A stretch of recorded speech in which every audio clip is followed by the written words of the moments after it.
once again, this right here is another one of those situations, another one of those cases where Stephen A. Smith is just not going to be able to win. But your nose is going to go on talking about how, are you crazy? You would have did this. You would have did that. Wondering why I closed my eyes just now is because I did a quick prayer and I get in your ass. And I won't. With black people until he was indicted on double murder charges. He didn't give a shit about us. I'm not black, I'm OJ. Little beef between Stephen A. Smith and Faizon Love over what happened at the BET Awards a while back. Now, I'm saying a while back because I'm literally late to this story. I'm not going to lie to you, okay? And the reason why I'm late to this story is, well, pretty daggone obvious. I put it towards the back burner. Of course, I heard about it right away, but I think there's something bigger going on that I think Stephen A. Smith is starting to, how do I say, figure out about the woke crowd that he, quite frankly, had not figured out before. Now, this video right here is going to be relatively lengthy, and you're probably thinking to yourself that the basis of this video is going to be OJ Simpson again. Well, in reality, it's not really so much OJ Simpson. It's really more along the lines of, and this right here I got to put a little bit, I got to put, quite frankly, delicate here. It's more about one crowd or one area of a crowd not being able to see past a certain thing. And of course, I'm pretty sure you guys know what that thing is. So what happened? So the BET Awards, and of course, I'm going to play this right here for you guys so that way you guys can see. It's going to be a bit of a box, obviously, to help avoid copyright reasons, but here we go.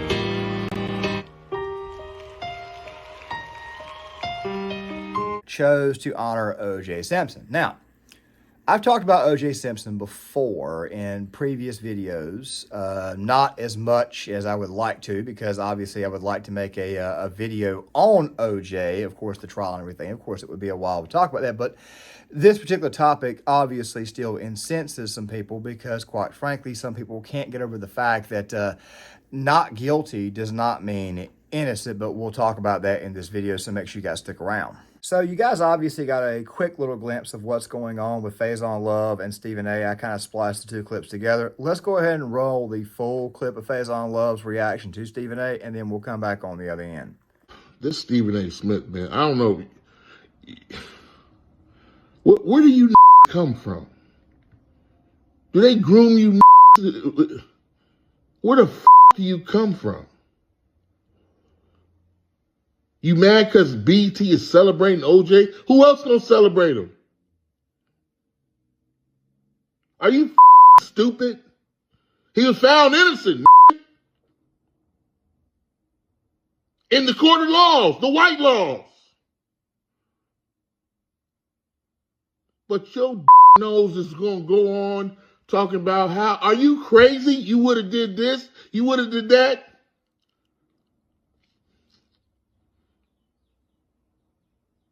Where the do you come from?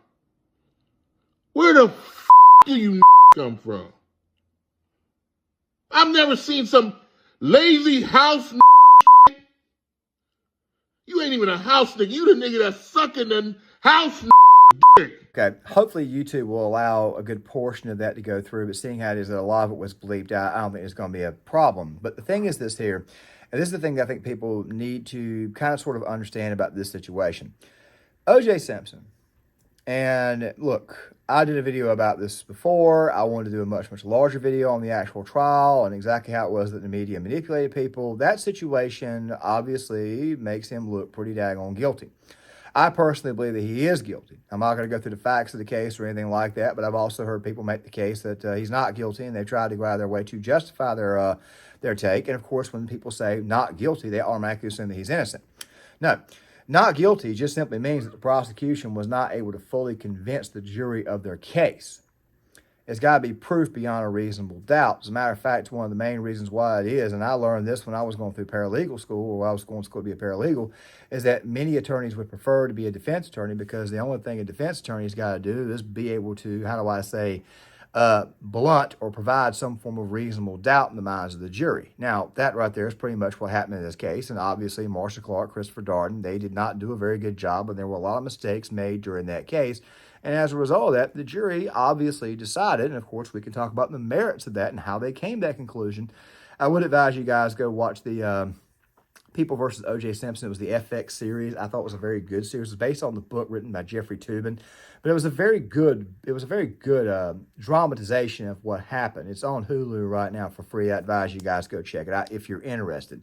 And of course, we can also talk about that when I do eventually do a long piece video on that. But the thing is this here. This case is obviously something that has made some people become a little bit more tribal in nature. Stephen A has tried, and he has gone out of his way to try to weave the web, or how do I say, maybe not even really much weave the web, but I would say try to thread the needle on trying to be objective while at the same time not pissing off the woke constituency that does listen to him. He's finding out the hard way that obviously this right cannot happen. So what did Stephen A do? Well, he responded to Faizon, and that right there is what we're going to be going through. So let's look at this first part. And when you do something like this, you got folks outside the community see that shit?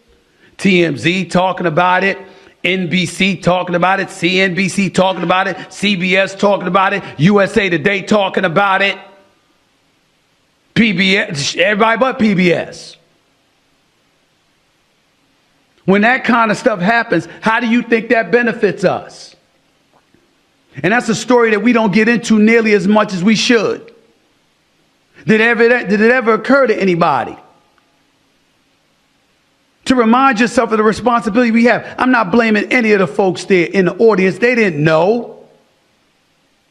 And even though BET is owned by Paramount, BET, black folks everywhere, all up in there. And that's what we celebrate. We, as a community, are going to be held accountable for that. Subliminally, subconsciously. People going to look at us with raised eyebrows and think as a community, oh, you down with that? You cool with that? That's what you celebrate. Stephen A is talking about the culture here, and I do plan on doing a video talking about hip-hop culture and gang culture and all that stuff here in the future, and I'm not really going to hit that too much here, but here's one of the things that just is going to be coming up here in a second that people were complaining about, especially when it came to OJ himself. Now, before I get to that, I want to go ahead and say this. Trying to be a cultural war warrior at this moment in time, especially amongst the woke crowd, is really and truly a sight to behold, a sight to see. When the vast majority of people around you are pushing a narrative or they want you to push a certain narrative, a certain form of agenda, it becomes very hard to blunt said agenda and actually be able to, how do I say, lash back out against it. The vast majority of people who know about OJ Simpson, they automatically think about the murder of his ex-wife Nicole and Ronald Goldman. And sadly, Ronald Goldman has kind of become a bit of a footnote in the annals of history when obviously that should not be the case. Of course, people also cite the civil trial, and I've always wondered too, how the hell do you get off during the trial, the murder trial, but then turn right back around and lose the civil trial? Did he want to lose the civil trial? What happened with the book? All that type of stuff there. That kind of stuff right there, of course, is his own content. But the point is this right here. Stephen A trying to fight back against a certain crowd that automatically has a certain belief or a certain tribal mindset is going to be quite futile for him. And eventually, it's just not going to get him any additional love. Which also brings me to this little video here. A lot of people are going out their way and saying that this recent bit on the Patrick Bet David podcast that Stephen A. Smith did may have red-pilled him, especially this bit of information that came out that Donald Trump called him before he ran for president back in 2014. Trump called him in 2014. Trump announced he was running for president in 2015 that he wanted to buy the Buffalo Bills. And he called Stephen A. Smith. A lot of content creators, like say Brandon Tatum, the officer Brandon Tatum, and many others have tried to say that they think Stephen A. is going to vote for Donald Trump this next election. I maintain that's probably not going to happen. But at the same time, though, you might want to pump the brakes before you start screaming that he's being red-pilled or anything like that. However, a situation like this right here could push a guy to his very, very end to where he finally gets tired of the agenda that's being pushed. And he says, screw this, I can't win with these people. I'm going to go be around people that, quite frankly, will, in fact, listen to me. But let's listen to a little more. The collective whole is what matters. Not one individual. God rest his soul. God will deal with him because God knows what he did and what he didn't do. It ain't for me to judge or anybody else to judge, but we saw what we saw. The trial was televised. His actions and his dismissiveness and disassociation and distance from the black community was self-inflicted. He created that. He wanted nothing to do with us. Where's this affinity for him? Where's the evidence that he ever gave a shit about us? I just don't understand. And I think that when it comes to something like that, you got to guard against that. I'd love to know if Tia Mowry knew anything about that. Because had that been me, and they asked me to MC that segment, and I saw that OJ was a part of it, I would not have done it. Okay, now there was another response video that was made. And the other response video that was made, I think came out before the one that I just showed you guys. And you're probably wondering why it was that I spliced up the order like that. Well, the reason why I'm doing that is to kind of give you guys a nice little segue, and that segue is this here. Stephen A. from time to time will, in fact, show you who he is, and sometimes he will have a take that, quite frankly, is commonsensical. I have said this right before, that long before Stephen A. Smith decided to get political, I actually found Stephen A. Smith to be quite enjoyable, especially from, I'd say, 2007, 2008 time frame to about 2014. I used to find him, quite frankly, enjoyable, especially, I mean, even though I thought he was kind of screwed up the way he went after Kwame Brown, but still, I found Stephen A to be quite an enjoyable commentator, and I still listen to him from time to time, especially when we talked about sports. But the point is this right here, the political stuff has obviously taken him down, and it's obviously turned some people away from him, especially when it comes to the race card and race betting and all that stuff. But the thing that you got to understand about Stephen A, this is the thing that really got me about Faizon Love and, of course, black influencers who were going after Stephen A over his take, was that Stephen A has always felt this way about OJ. He doesn't only deserve to be in jail, he deserved to be under the jail. This man, as far as I'm concerned, is a double murderer. He's somebody that should never, ever, ever see freedom again. In the eyes of most people, regardless of an acquittal, OJ Simpson is a double murderer. We all viewed him as a... And some of the same influencers that went after Stephen A. Smith over this, for whatever reason, chose to attack him because he defended Jerry Jones. Now, let me explain that one to you guys really quick. If you guys remember, and I did a couple of videos on this, there was an incident that happened last year where the mainstream media, the liberal media in particular, especially the sports media, went after Jerry Jones, the owner of the Dallas Cowboys. And you guys know me, I'm no Dallas Cowboys fan, I'm a Packers fan. But I had to come to Jerry's defense because, and Stephen A. Smith also did as well. Now, before I explain the full incident, I'm going to play a part of the, let's just say what Stephen A. said about said incident, and then we'll come back on the other end, so that way you guys can see exactly how crazy this cancel culture nonsense has gotten. I'm very, very fond of Jerry Jones, and I'm not hiding that from anybody. But I'm pissed off because he doesn't deserve what just happened. He doesn't deserve it. You're going to bring up a picture of Jerry Jones standing at this protest. No question, what was happening is not something that anybody as a black person should be appreciative about. We had 6 students at that particular North Little Rock High School that was trying to desegregate the school. No one should be okay with it. Nobody should be okay with that. Regardless of race. We understand that. We get all of that. But you're going to bring up a photo of him when he was 14, 15 years old. If he was 30, 35, 40 years old, that's different. Right. 14, 15 years old, 14, 15 years old, born and raised in the South, to say, you know something? Yeah. You ain't hire a black coat. Okay, now let me go ahead and give you my end of this and explain exactly how that entire situation went down. So basically what happened is that a photo was leaked of Jerry Jones when he was like 13 or 14 years old. Jerry being from Arkansas, born in 1943, the photo was taken in 1957. Well, Arkansas was still somewhat segregated, or it may have been full-blown segregated, definitely Jim Crow, and of course the school integration was a big of an issue. Whites didn't want blacks to go to school with them, and blacks obviously may have, they may have felt the same way, they may not have felt the same way, maybe they just wanted to go to school, who the hell knows. Either way, Jerry Jones is a photo of him standing in the crowd behind the white guys looking at what the hell's going on. Then you get people like Jay Williams, another beta male who tries to, don't even get me started on him. They decided to come out and demand that Jerry Jones, a man who's in his late 70s at this moment in time, I think Jerry's 80 now, but they demanded him to denounce racism. Jerry Jones is the owner of the Dallas Cowboys. Jerry Jones has employed I don't know how many black millionaires over the years. I mean, since 1988, he's owned that team when he got it from. I'm just simply saying that Jerry Jones has employed a lot of black men. He's given a lot of people a lot of jobs. And I've never actually, not one bit, ever caught any inkling of Jerry Jones being racist.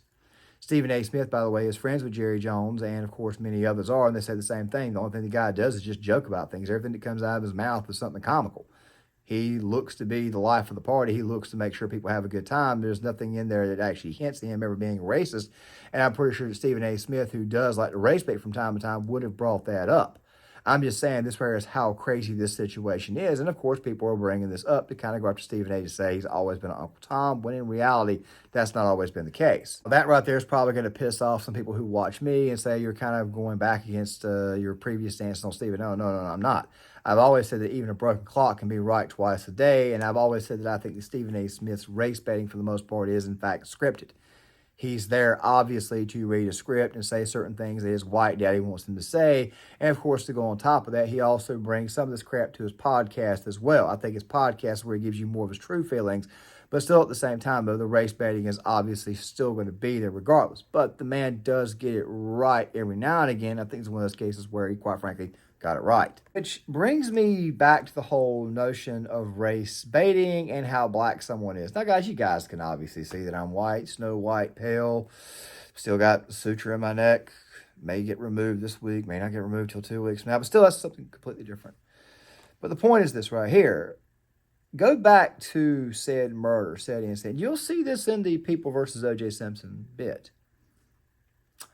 OJ's biggest fear was that he was not perceived to be black enough. And because OJ was somebody who at the time was universally liked by everybody, there was some questions that, quite frankly, were being asked about his blackness. But let's roll this. What if you passed away?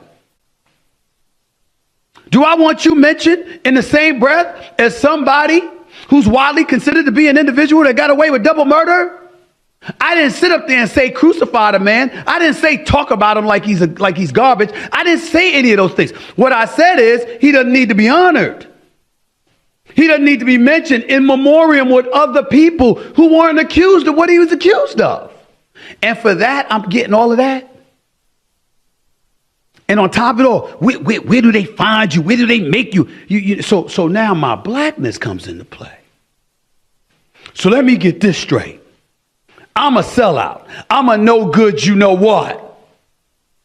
But the dude that was accused of double murder, which, by the way, wasn't my major point. My major point was he didn't want any association with black people until he was indicted on double murder charges.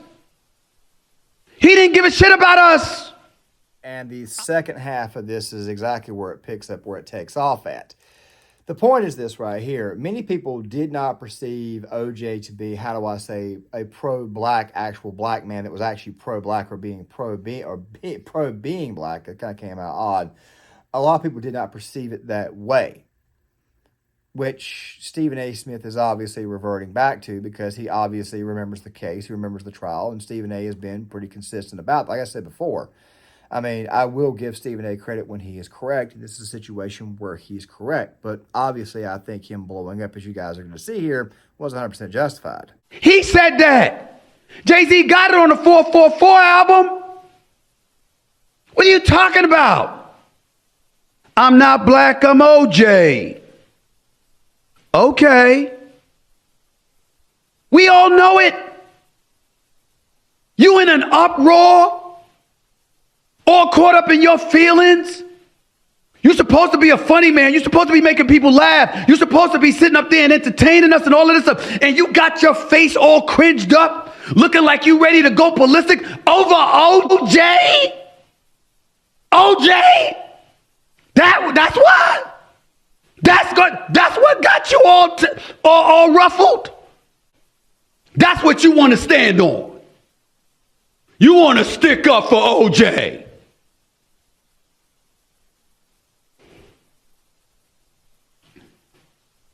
I'm not talking about you, just your take. Your take is trash. You should be embarrassed over being angry at such a thing. And that right there leads me to my final point. Stephen A. Smith has, I think he's been getting, right around $20 million a year. I think by ESPN, they're trying to renegotiate his contract so he can get more money and stay with the organization a lot longer because he, quite frankly, is the face of ESPN at this moment in time. And he has his own little podcast too. Stephen A. could retire from ESPN and make millions of dollars on his own, just on his podcast, not even leaving his house, no more. He can stay in his house and just work 3 hours a day and still go out and do whatever he wants to do for the rest of his life. The thing is this right here, though.